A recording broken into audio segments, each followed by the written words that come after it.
Batman and Robin by Michael Jan Friedman. Chapter 7. As he dressed for bed, Alfred glanced at the photograph on the other side of the room.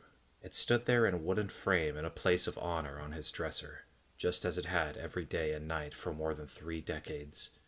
Crossing the room, he picked it up and gazed at it, and remembered. Oh, the things he remembered.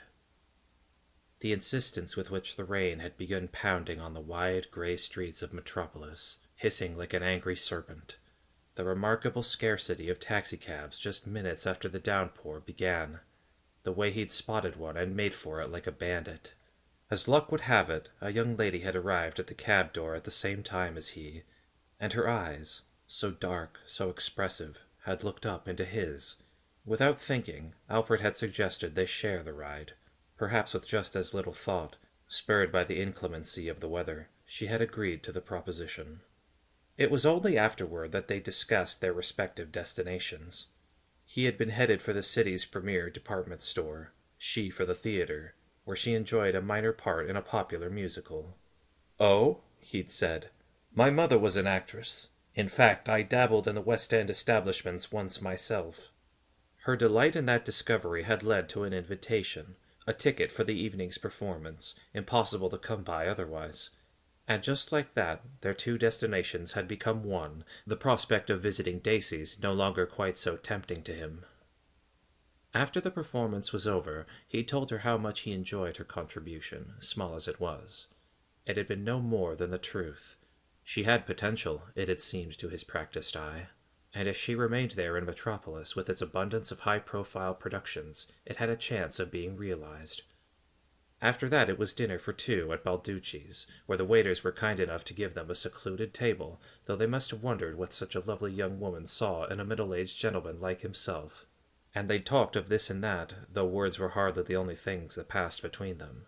Why hadn't he remained in the theater, she wondered.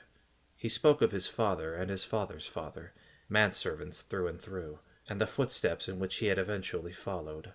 And he spoke of his employers, the Waynes, though she hadn't heard of them.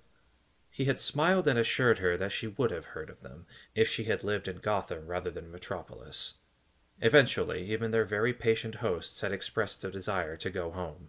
Alfred had imagined that the evening, wonderful as it was, had come to an end. But it was not so.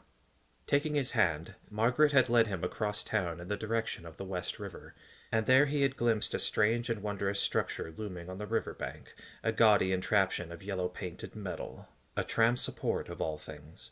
As they got closer, he had seen its twin on the opposite shore, and between them, yellow cable cars trundling in either direction, reflected in the swirling currents of the river.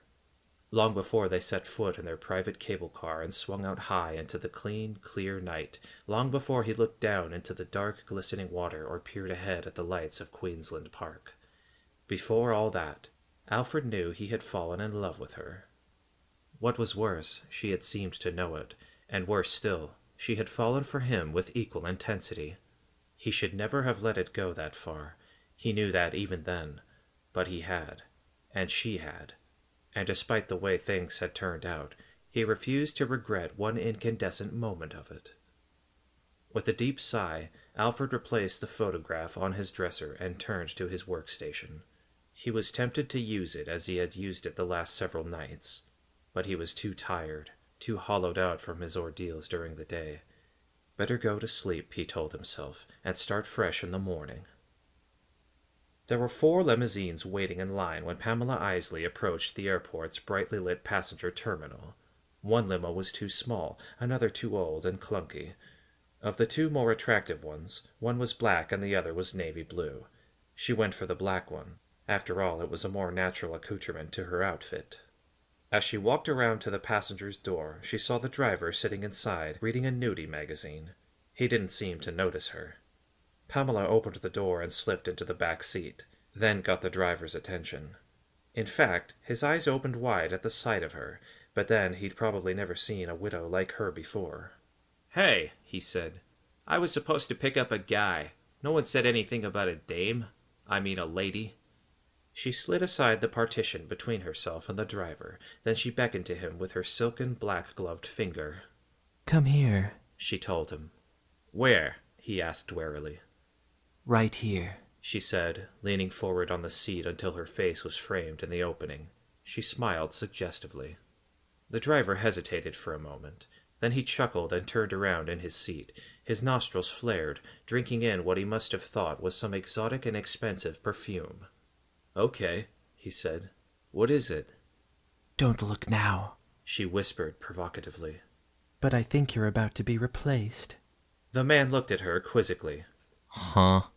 Suddenly, a hand reached in through the open window, a huge hand, and snapped the driver's neck. Then his door opened and he was dragged out onto the pavement.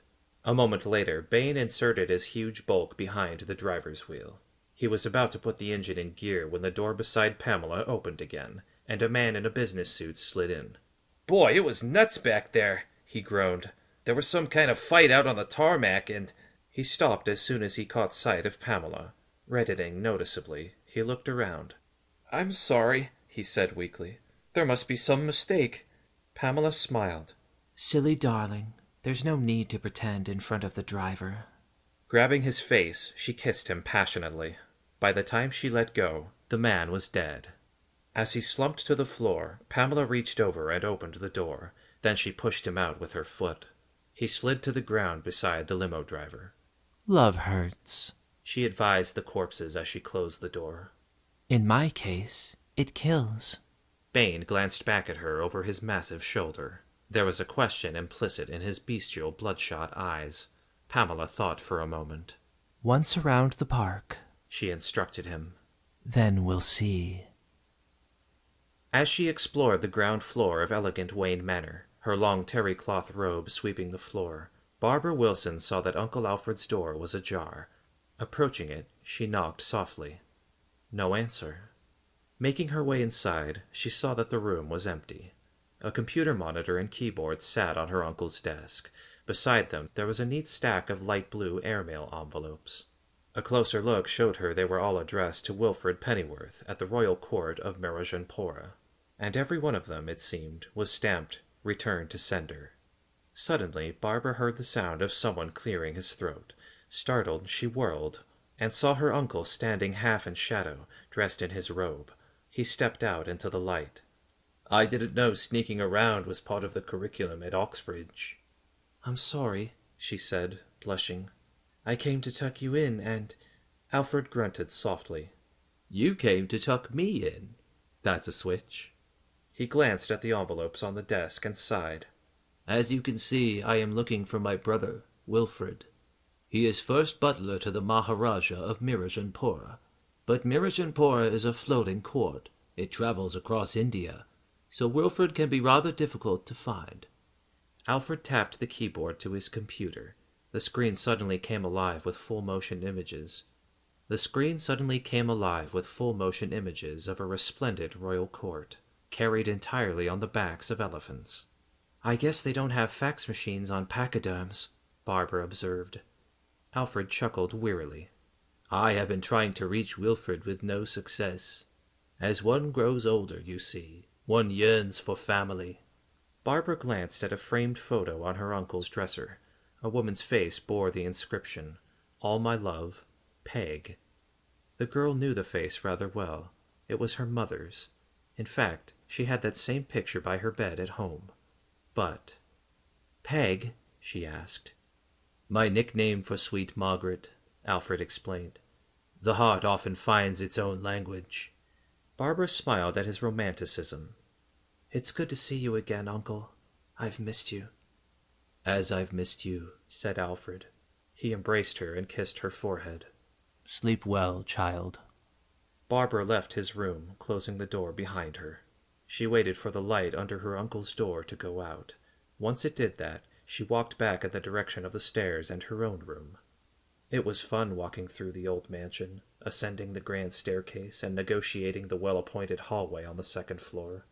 Like having some big antique hotel all to oneself. But not half as much fun as what she intended. Entering her bedroom, Barbara closed the door behind her, then whipped off her robe. Underneath, she was wearing a tight black leather motorcycle outfit. Moving to the far side of her bed, she retrieved a pair of sleek black boots and pulled them on. Next she removed a knotted climbing rope from her bags and tied one end of it to the post of her heavy wooden bed, just as she had done so many times back at school. Then she slung a backpack over her shoulder and dropped the other end of the rope out the window. Barbara descended in the moonlight as noiselessly as possible. Once on the ground, she avoided the mansion's lights as she made her way across the yard and headed for the Wayne garage. Fortunately, it wasn't locked. The door wasn't even closed. Inside the garage, she moved stealthily in the shadows, past the ridiculously expensive sports cars and limousines. At last she came to the row of motorcycles she'd seen earlier in the day. Stopping alongside Dick's sleek competition bike, Barbara climbed on and pulled a racing helmet from her backpack. Then she expertly kick-started the engine and rode out through the open doorway into the night. Freeze's henchmen were either asleep or out on the town. He didn't really care which. Right now he had more important things on his mind. Standing at his workstation, he entered new data into his computer, a new approach he'd only just thought of. Maybe this time, he said to no one who could hear him. Maybe this one will return you to me. Holding his breath, he hit the key that sent the test program into action. In the bowels of his computer, nucleotide variations were created and applied at breakneck speed, accomplishing in theory what would have taken months and years for a researcher to do, in fact. Freeze waited, hoping one of the variations would be the antigen he sought. After little more than a minute, he got his answer. An alert panel flashed a simple message: Test failure. Freeze slammed the console with his fist. Then he rose and walked through the open door to the vault where his wife still lay in her sarcophagus, unchanged. Once Freeze would have cried for her. Now he couldn't even do that. No cure tonight, he whispered. Forgive me, my love, but soon, I promise you. Soon. It was morning in Gotham City. Bane was driving. Pamela was sitting in the back seat of the limo they'd boosted the night before. She was inserting brown contact lenses and donning a dark wig. Once more, she looked like Pamela Isley. As she considered herself in a flip-down mirror, she sang a little song to the tune of a popular perfume jingle. Kind of hip and kind of wow, kind of free and kind of now. Ivy, ivy. When the stone and copper edifice of Gotham Observatory came in sight, Pamela showed Bane where she wanted him to pull over. Then she glanced again at the newspaper lying on the seat beside her. It was open to an article about the observatory's restoration. The limo stopped a couple of blocks from the building, which was built on the banks of the broad blue Gotham River. I'll walk from here, she told Bane, then got out and proceeded on foot. It took only a couple of minutes to enter the building and find the press conference mentioned in the paper. Ivy. The conference was being held in an immense circular hall that appeared to be still very much under construction. A huge telescope was partially installed. On a raised platform at one end of the hall, in front of a bank of blank television monitors, stood the immensely rich and powerful Bruce Wayne. He was flanked by his stunningly beautiful date and two men who looked like scientists. In this case, astronomers. Pamela knew the type. After all, she'd been a scientist herself until recent events made her so much more. She was much more intrigued by the billionaire industrialist than by his companions.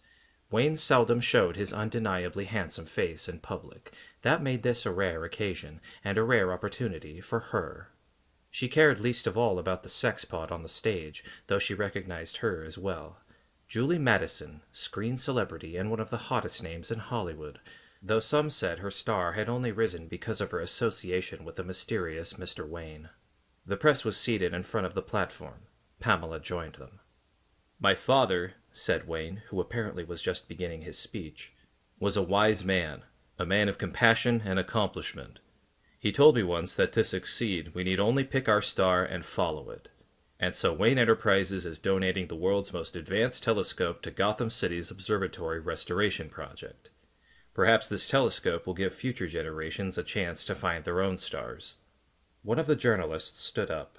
Pamela recognized her as Gossip Gertie of Good Morning Gotham, one of those morning talk shows. "Bruce," she asked, "is it true this new telescope can see all around the world?" One of the scientists answered her question. "Yes, it is. If you watch the monitors..." Suddenly, the screens behind him came alive with a graphic of the Earth.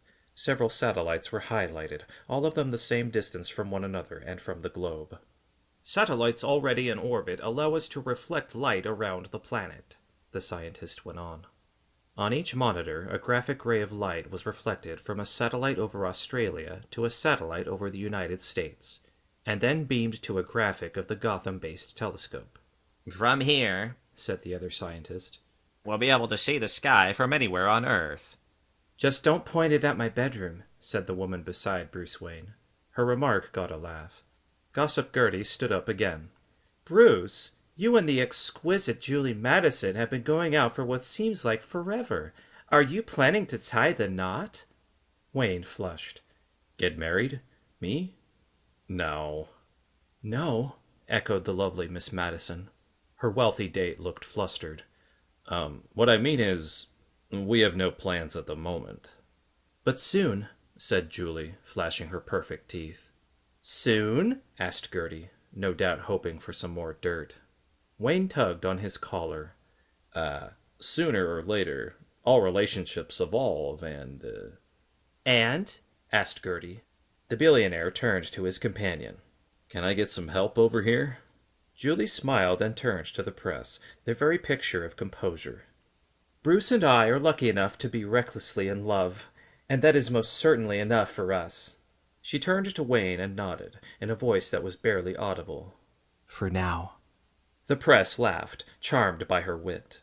Pamela just rolled her eyes. If this kept up, she'd lose her lunch. Now, said the first scientist, if you'll all follow me, I'll show you the central control grid. Leading the press to the telescope, the scientist continued speaking about it. His associate and Miss Madison followed as well. But not Bruce Wayne. He stayed by the platform to confer with two of his aides. Seeing her chance, Pamela jumped on it. But before she could reach the mega-mogul, a guard stopped her. Sorry, miss, I don't see a press pass. Yes, she said reasonably. I'm aware of that, but I need to speak with Mr. Wayne. The guard shook his head. No can do. But it's very important, she insisted. Suddenly, Wayne's head turned in their direction. A moment later, he came over and addressed the guard. What's going on, Ted? The guard frowned at Pamela. She doesn't have a pass, sir. Wayne smiled and waved the guard off. It's all right. If you're sure, sir. I'm sure, the industrialist said. He turned to Pamela. You're not going to hurt me, are you, Miss... Doctor, Pamela corrected. Dr. Pamela Isley. Wayne looked apologetic. Doctor, then. What can I do for you? If you're looking for a research grant, I'm afraid I'm the wrong one to talk to. But I can tell you whom to contact at the Wayne Foundation. She looked at him, undaunted. Actually, I already work for you. Or did. Your arboreal preservation project in South America. He thought for a moment. Oh, yes. But I believe we cut our support for that. A conflict of ideologies, you understand. To put it bluntly, Dr. Woodrow was a lunatic. I see you knew him, Pamela observed. Wayne's eyes narrowed. As I recall, that lab was consumed by fire last week. How did you manage to escape? Pamela ignored the question. Instead, she handed him a document she'd made up on her way to the press conference. I have here a proposal, she said, showing how Wayne Enterprises can immediately cease all actions that toxify our environment. Wayne took the proposal, opened it up, and scanned it. His brow furrowed as he read. Forget the stars, she told him. Look here at the earth, our mother, our womb. She deserves our loyalty and protection, and yet you spoil her lands, poison her oceans, blacken her skies. You're killing her. The industrialist looked up, apparently having read enough. He appeared sympathetic to her cause. For a brief moment she had a feeling he might go along with her plan. Then she sensed resistance in him, hostility. She girded herself for the inevitable combat. Your intentions are noble, Wayne conceded. But with no diesel fuel for heat, no coolants to preserve food, millions of people would die of cold and hunger alone. Pamela shrugged. Acceptable losses in a battle to save the planet. He raised an eyebrow. I disagree. I've always believed people come first, Dr. Isley. By then, the crowd of media types had returned. They were all in a tizzy about the telescope. Fools, Pamela thought. Frustrated, she turned to them. Mammals! They looked at her with varying degrees of surprise and curiosity. I beg your pardon, said a distinguished-looking television reporter. You're so smug in your towers of stone and glass, Pamela went on. So ignorant of Mother Earth and her ways, so blind. A day of reckoning is coming. The same plants and flowers that saw you crawl from the primordial soup will reclaim this planet. Earth will be a garden again, she told them. Somehow, I will find a way to bring your man-made civilization to its knees, and there will be no one to protect you. No one. She expected consternation, even fear. What she got was laughter. You must be new in town, replied Gossip Gertie. In Gotham City, Batman and Robin protect us, even from plants and flowers. Her eyes twinkled as she turned to Bruce Wayne. Speaking of which, will the delicious Miss Madison be your date tonight at the Gotham Botanical Gardens? The billionaire cleared his throat. You mean the flower ball, of course. Of course, Gertie confirmed. It was as if they'd forgotten about Pamela and her warning, dismissed her like some annoying little bug. Well, said Wayne, although my foundation is hosting the event, I regret I'll be unable to attend, but I trust the rest of you will enjoy yourselves. Thank you all for coming. He turned to Pamela. Good day, Doctor. She grabbed him by the sleeve, unable to contain her anger any longer. Tell me, she rasped. Would you warm faster to my pleas if I looked more like Miss January here? With a jerk of her head, she indicated the lovely Julie Madison. Wayne didn't answer. He just took his arm back and moved away, trailed by the press. Pamela glared at him. Suddenly she had an idea. Maybe she'd just picked the wrong event to crash, and also the wrong way to crash it. But she'd rectify that error soon enough. I've been recording for 52 minutes. Jesus Christ, this chapter. Fucking dunzo.